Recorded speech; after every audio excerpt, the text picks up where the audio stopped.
Aston Martin have made some solid moves in the past couple of months, and with the latest development of events between Red Bull and Max Verstappen, there seems to be a door open for the three-time world champion to join forces with the Silverstone-based squad further down the road. After Marko's latest statement regarding Verstappen's future with Red Bull, could we see Max leave the Austrian squad sooner rather than later? And more importantly, did Aston Martin do enough to convince Max that they have what it takes for him to join from 2026 onwards? It's safe to say that Max's future is still a very big uncertainty, despite him committing to fixing Red Bull's issues in 2024 as well as 2025. Helmut Marko has reignited the situation yet again with his controversial comments, and even though many are not considering him to be the real voice of the situation in the Austrian team, we do know how close Marko is with Jos and Max Verstappen. When talking about the future of the three-time world champion, Marko said, "Max drives where he can win. Aston Martin has the most modern factory. The wind tunnel will be operational next year and Honda engines will be added to that. Everything fits, and if you look at history, it is clear wherever Newey has gone, there has been an upward trend. I don't know why it should be any different at Aston Martin. Max knows that, and he can also win titles with us if we can get through this world championship now. That is also an absolute must." And whether we like it or not, the situation in Aston Martin is looking very promising for Max Verstappen to join the team in the foreseeable future. The new wind tunnels, as well as the facilities that have been built in Silverstone, have made it quite attractive for talents like Newey, Andy Cowell and Enrico Cardile to choose Aston Martin as their next home. And on the other hand, Red Bull's facilities are quite outdated as it stands. The wind tunnel they are using right now is more than 70 years old, and while they are working on a new one in Milton Keynes along with their own powertrain division, there is still a very big discrepancy between what they are testing in the facilities right now and what they are bringing on the track. Even though Verstappen has committed to Red Bull in the remainder of 2024 and the entirety of 2025, the three-time world champion has admitted that he needs to think about the future of his career if the situation remains as it is right now. When addressing the talks about whether he could end up with Aston Martin and follow Newey, Max went on to say, "I have other worries at the moment that I am paying a lot of attention to and I am working on, so that is something maybe for the future that I think about, not now. Adrian and we have a very good understanding. I sent him a message after the news came out, even though of course I knew it was coming, so I'm happy for him. It's a new challenge. Of course, I always said I would have loved him to stay, but at one point you cannot overturn these things, so then you're just excited for people seeking new challenges. I also know that Lawrence is pushing flat out to make it a success with Aston Martin, so it's quite understandable of course that he wants to have Adrian on his side." If we are to look at a similar situation that happened with Hamilton and Ferrari, we would understand how important it was for Hamilton that somebody before him joined the Maranello team from Mercedes, and in this case, that is Loic Serra. Newey has decided to join Aston Martin not because of the money, even though they are quite a big contributor to his contract, but because of the fact that Lawrence Stroll is heavily invested in the day-to-day activities of the team, unlike many other team owners. This reminded him of the old school days when Newey was at the peak of his career, so this will definitely be something that he will pitch to Max if the situation arises for Max to leave the team from 2026 onwards. On the other hand, Aston Martin would have to look at their team situation as well, because it's still not certain who will be the remaining driver once the new regulations kick in.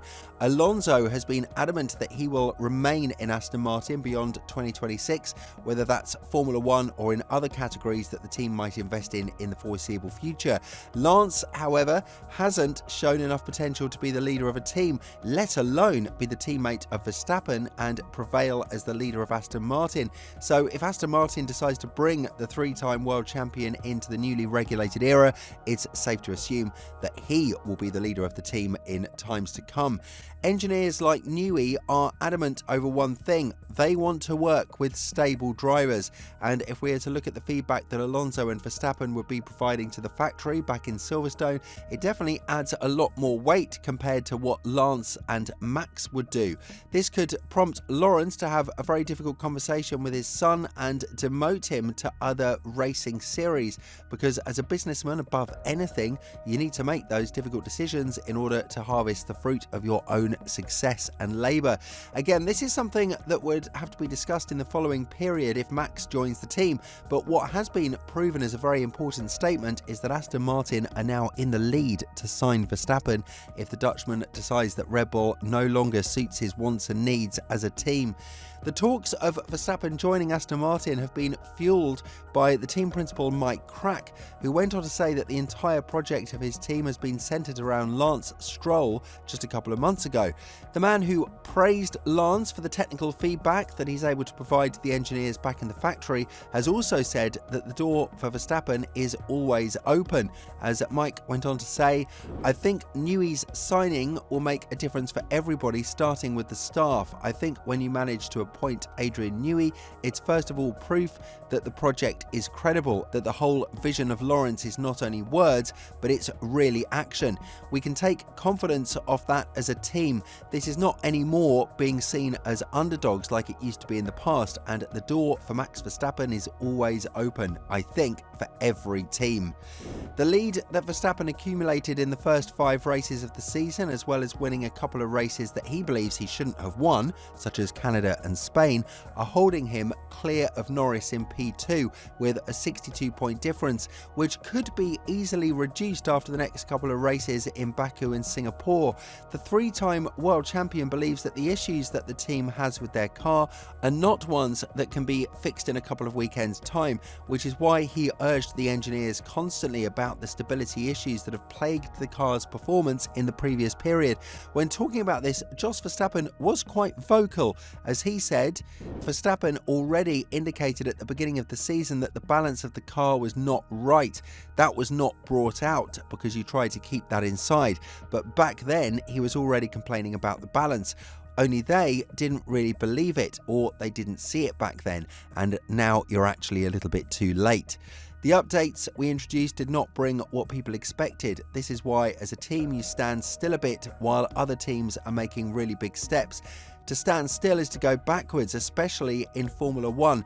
The coming period does not look positive either. The races follow each other in quick succession, and I don't think they have really found a solution yet. Of course, the statement of Perez that he and Verstappen are now in the same boat with the RB20 goes to show that there will be a lot of work needing to be done in the following period, and as Max said a couple of days ago, it's not something that can just be fixed overnight due to the magnitude of the problems. What this hints at is that Max might lose his confidence in the engineers in the same way that Lewis lost it with Mercedes, which is yet another strong facilitator about a potential leave from Red Bull and joining a team who would accept his feedback to a much greater extent than the Austrian squad.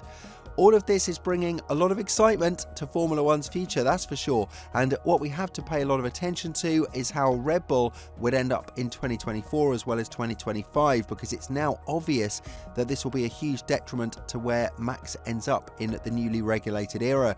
The factors of working again with Honda and Newey in one team might be too big of a temptation to hold off, and the new power unit of Red Bull might not be enough due to their inexperience in building engines in the sport. With all this in mind, do you think that Verstappen will be able to join Aston Martin in the foreseeable future? And if so, do you think it would be a move that would cast a shade on his career? Let us know what you think down in the comments below, and once you've done that, have a look at the video that's appearing on your screen right now.